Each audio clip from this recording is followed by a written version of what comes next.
going to destroy today. Stephen A. Smith. Fat bastard that has gotten away for far too long talking his bullshit. You wanted some? Fine. I'm happy to give it to you.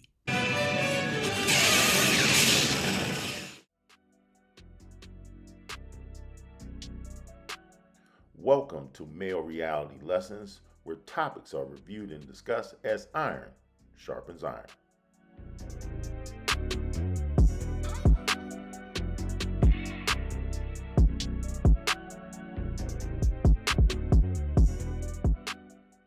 Greetings. On today's episode, we're going to step away from serious topics plaguing our community and touch on some of this tomfoolery that's happening in the world of sports journalism, if that's what you want to call it. And obviously, the two individuals in question, I'm not a fan of either, where I find one is more of a fence straddler and the other just flat out deplorable human being altogether, because he'll go after anybody that he doesn't agree with to sit on some pompous throne that he's already tried to establish in many different venues and failed miserably. But nonetheless, it's entertainment. And I'll let you, the audience, make a determination who's right, who's wrong, or you just don't care. Here we go. Journalists are supposed to be truth tellers. Now we're nothing more than entertainers and co-conspirators in the lies being foisted on the public. Stephen A. Smith is the Kevin Hart of the sports media. Smith is a plant. What? Disney and ESPN installed Smith at the top of the sports media world because his inadequacies as a journalist make him easy to control. When you don't earn a position, your loyalties go to the handlers who installed you. It's why Harvard chose Claudine Gay. Joe Biden chose Ketanji Brown Jackson and Kamala Harris, and why the music industry celebrates rap and the talentless hacks willing to rhyme the N-word every 10 seconds and brag about the color, wetness, and flexibility of their booty and coochie holes. All right, but let me return to Stephen A. Smith. I don't want to distract you. Last year, I publicly feuded with Smith, the host of ESPN's First Take program. He repeatedly referred to me as fat bastard. The barbs tickled me. Right. They also made me take an even deeper interest in how someone with such limited journalistic skills came to be the face of the worldwide leader in sports. Stephen A. Smith released a memoir in 2023 called Straight Shooter. I read it. It's farcical. When I listened to Cat Williams talk about Kevin Hart and Steve Harvey, my mind immediately drifted to Stephen A. Smith's memoir. Smith's story just doesn't add up.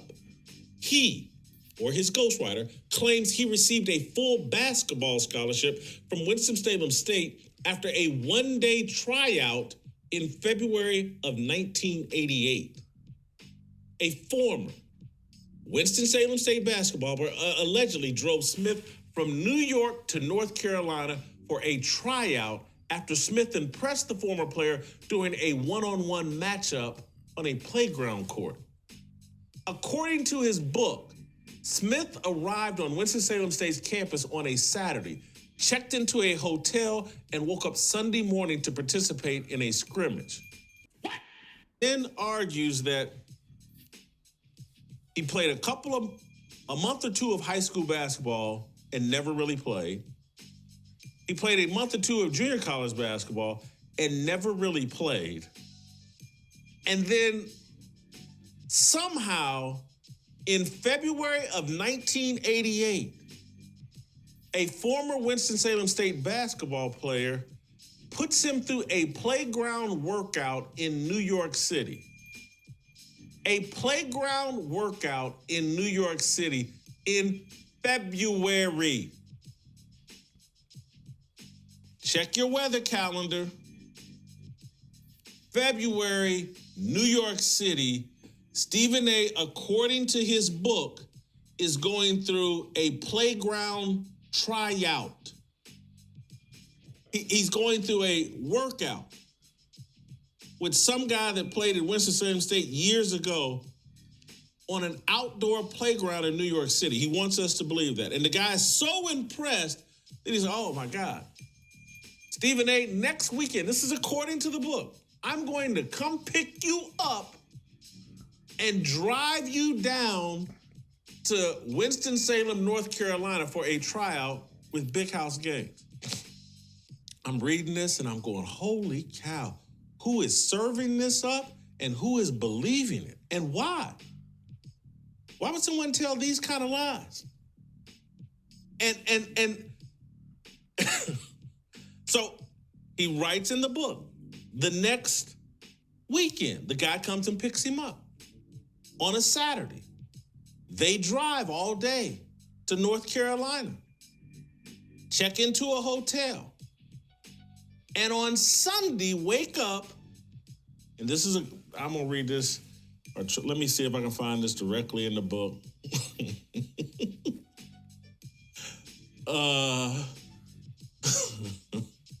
They wake up on Sunday and show up at a Winston-Salem State basketball practice that was already going on. A scrimmage. So, and again, I'm going a little bit out of order here because I'm just lost in the sauce right now. But just think this through. And because I went and looked, it's February. I go check Winston-Salem State's basketball schedule for the 87-88 season. When, this is happening in February of 1988. This covers the 87-88 season. Winston-Salem State, like virtually every other college basketball team during that era, played a basketball game on every Saturday of February. So Stephen A. is saying that Winston-Salem State, at the end of their basketball season, when they're preparing for their conference tournament, and maybe trying to qualify for the Division II postseason tournament, that they play a game on Saturday. He wakes up the next morning, they're having a scrimmage that he arrives to late in the middle of, and Big House Gaines checks this 6'1", 150-pound guard from New York City who played a couple of months of high school basketball without acquiring any stats or anything, played a month or two of junior college basketball without acquiring any stats or anything. He shuts down a practice, checks Stephen A. Smith into the scrimmage, and then, according to Smith's account, he knocked down 17 straight shots in the scrimmage. And Big House Gaines offered him a full scholarship immediately after the practice. That's Jason Whitlock. That's who the hell he is. Now, I have sat back for years, at least 9 to 10 years, saying absolutely nothing about this man. I never uttered the words fat bastard out of my mouth until a few months ago. So that means that the previous 9 years, you never heard me speak on him at all. But now it's necessary. Excuse me. Because you see, if you listen to the fat bastard, I didn't play high school ball, even though my coach's name was Harvey Stoller. It was Thomas A. Edison Vocational and Technical High School. I played there my senior year. I was in a basketball tournament at Fashion Institute of Technology where I dropped 27 points and got a scholarship because the coach came calling me after that and what have you. If you listen to him, I never had a scholarship to Winston-Salem State, even though it's on the books. Just call the university. By the way, ladies and gentlemen, I'm an honorary doctorate member. I have an honorary doctorate from Winston-Salem State University because of my contributions to Winston-Salem State. I'm called Dr. Smith. Has something to also do with the contributions that I make because I believe about upliftment.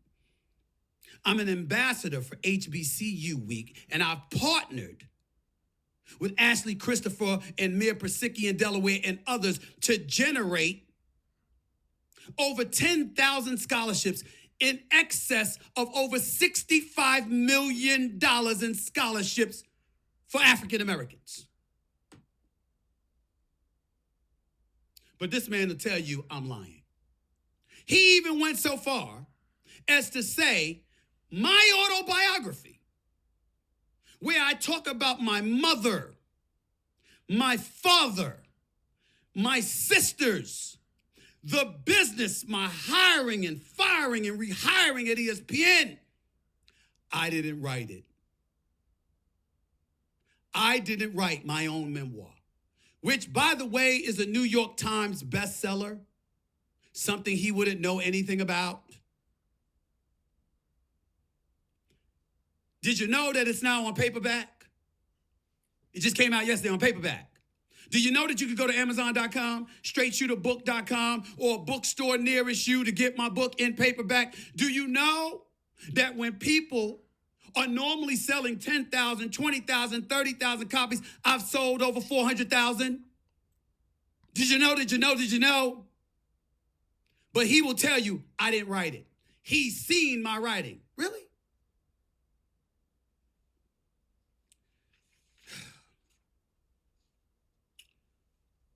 This article is an article written on Deadspin.com. The title, How Jason Whitlock is Poisoning ESPN's Black Grant Land. Because remember, Bill Simmons, who's now at Spotify doing a great job, obviously had Grantland at ESPN, and upon his departure, Jason Whitlock was supposed to take up the mantle and create a black website for folks. This article was written by a Greg Howard, published on April 27th, 2015. The same Jason Whitlock that said he's seen my writing, the same Jason Whitlock that implied that I couldn't write, the same Jason Whitlock that said that I'm lying. What does this man do? Why would I call up this article? There's a plethora of reasons why I would do so, ladies and gentlemen.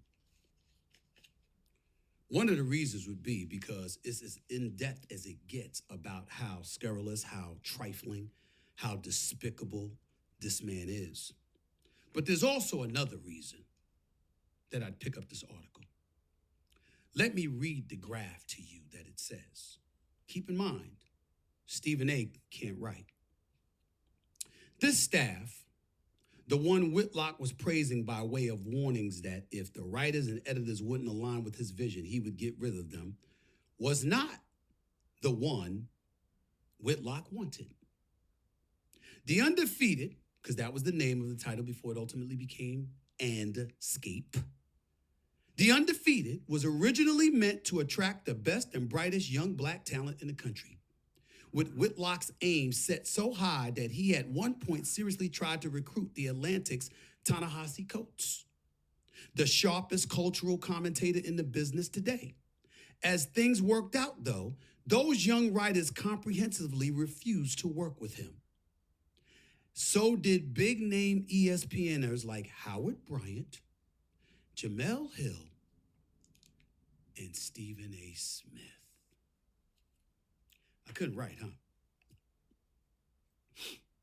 While you were on Blaze TV, spewing that bullshit to people. Did you tell them that? Did you tell them how you stood outside of First Take begging me to talk to you?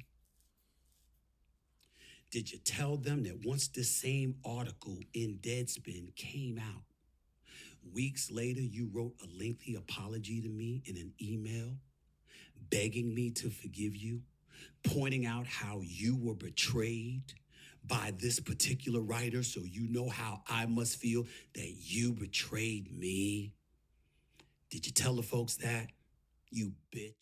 Well, I'm going to wrap up this video by saying that obviously these two individuals have had a couple of incidents brewing for a while. Obviously, in their profession, paths cross and paths do get crossed. Whether you're on the side of Stephen A. Smith or Jason Whitlock, my personal opinion is neither here nor there. They're not curing cancer or saving the polar ice caps. Ultimately, seems to be some disagreement on who has the more validity in their profession.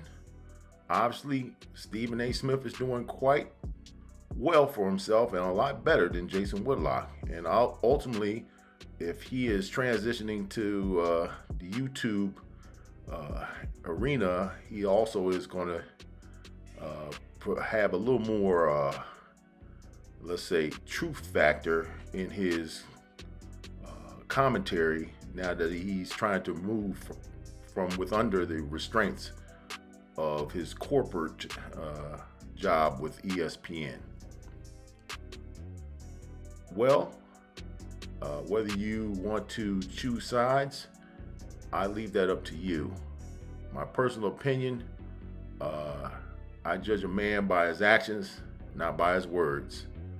So, I want to hear from you in the comment section. Tell me how you feel about this subject matter or any other topic here on Male Reality Lessons. As always, I want to thank you for watching. Please subscribe and have a good day.